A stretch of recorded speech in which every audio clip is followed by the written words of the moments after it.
Oh, here we go. Just making sure it start recording.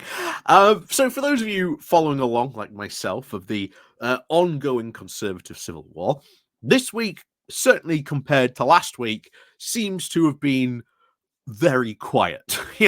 Last week, this time, it was all kicking off with Kimmy Badenoch, uh, having a go at Sunak. We had Badenoch and Braverman having a go at each other, and we also had Braverman having a go at Robert Jerrick. And since then, you may remember we did the piece on Ben Houchen's call for peace. Please do not fight. Please, I'm calling for some attempt at peace. Please do not fight. And from what we now, or at least have been hearing, because we've got to go over all the rumors, all the stuff that has been going on since then. So, on the surface of it, while it might appear, shall we say, to be all quiet on the Tory front, it has been anything but quiet.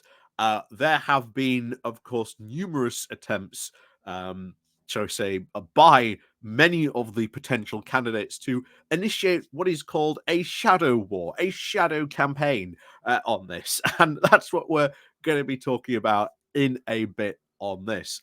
But before we do get into this, please do remember to click on the like, the share button, the Patreon page down below, the Buy Me Coffee link where you can, buy me coffee, the YouTube thank you button, and of course, there's the Pony Club down below as well. So thank you very much to everyone who does like and share the videos. And of course, as always, let's crack on in today's stuff. So, as I've said before, we are talking massively about rumors.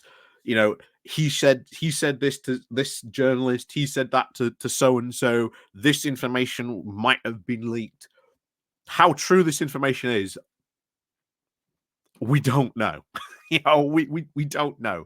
So it's going to be very sort of frustrating. But for the time being, of course, since we last left off in the Conservative Civil War, you had Ben Houchen calling for peace. Now, we said in that video, why was Ben Houchen sort of calling for peace? Well, he was, I think, done, or shall we say, pushed by a lot of the more hopeful Tories, realizing that them descending into open infighting and things like that would be very bad. And of course, Ben Houchen put forward this promise pledge. Please sign up to this. Please keep the leadership debate civil. But as I've said, this leadership debate is going to be anything but civil. Anything but civil. So what has been going on since then? Well, as we've said, shadow wars. It is all, very cloak and dagger. Massive horse trading, jockeying for, potential allies.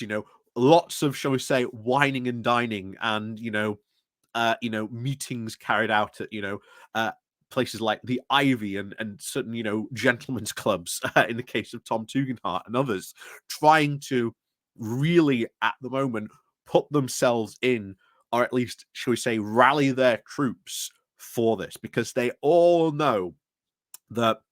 And bear in mind, I am still surprised it hasn't happened yet. We still not have yet had the official dates and then how exactly this Tory leadership contest is going to shake down. But they all know it is coming. Annoyingly enough, I can see it already. I'll do this video and the announcement will come out and it'll be like, but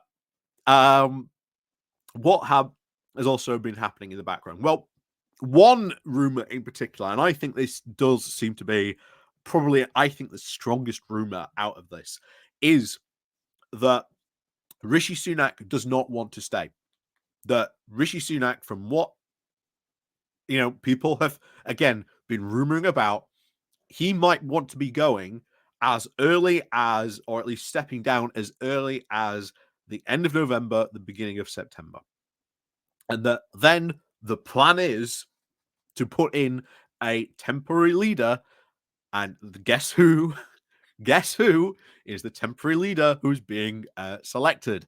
It's none other than Iain Duncan Smith. Yes, IDS returning as temporary interim leader.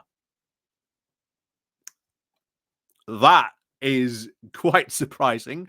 But as we've said before, as we've heard before, Sunak does not want to stay.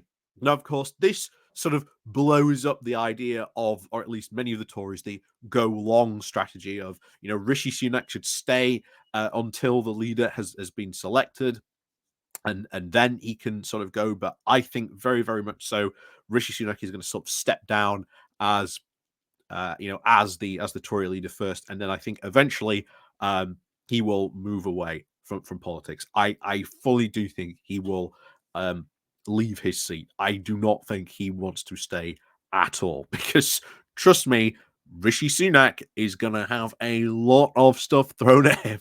A lot of stuff thrown at him at this next leadership contest. So him certainly stepping down as leader, if this go long strategy, as it seems the Conservatives are, although how long in particular, the go short strategy probably not going to happen because the go short strategy basically says a leadership contest should have happened, or at least be happening right now.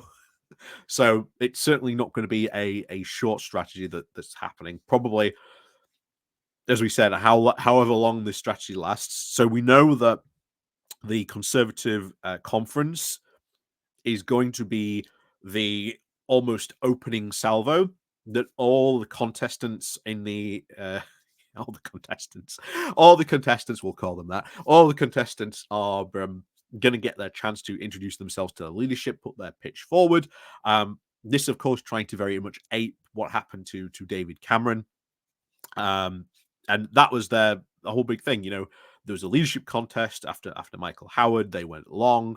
David Cameron comes along, gives this quote fantastic speech to the conference, and that was it. He was the front runner. Well, I've said before, I think it's already over.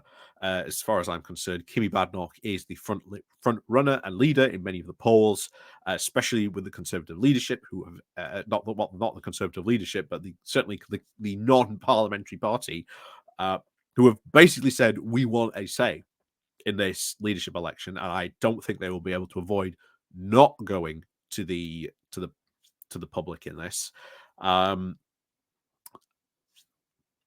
So honestly, that's the real update in the Conservative Civil War, really, that there is possibly going to see Rishi Sunak step down and IDS comes in as temporary leader. I think that out of all the rumors that have been going on, that seems to be certainly the biggest one. Although one that did surprise me was apparently James Cleverly and apparently Tom Tugendhat wanting to team up.